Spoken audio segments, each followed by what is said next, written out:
In theory, a turbo is simply a hot air pump that forces more air into the engine. With more air, the engine can generate power more efficiently, improving performance, reducing fuel consumption, and cutting emissions.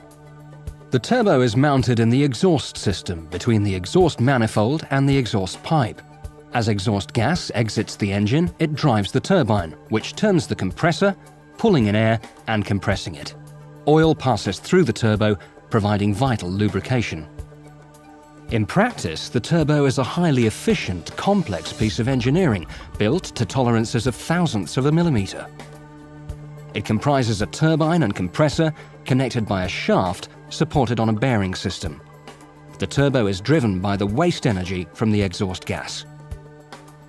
The exhaust gas enters via the turbine housing, turns the turbine, and leaves through the exhaust outlet.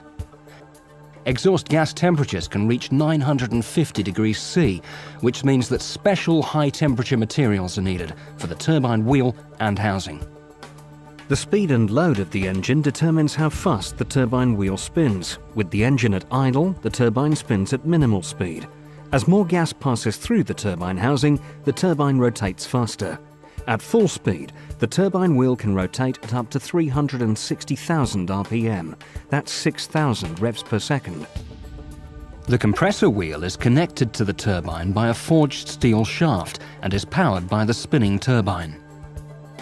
Air is drawn into the compressor housing by the compressor wheel and is compressed as the blades spin at high velocity. The shape of the housing converts the high-velocity, low-pressure airstream into a low-velocity, high-pressure airstream at the outlet.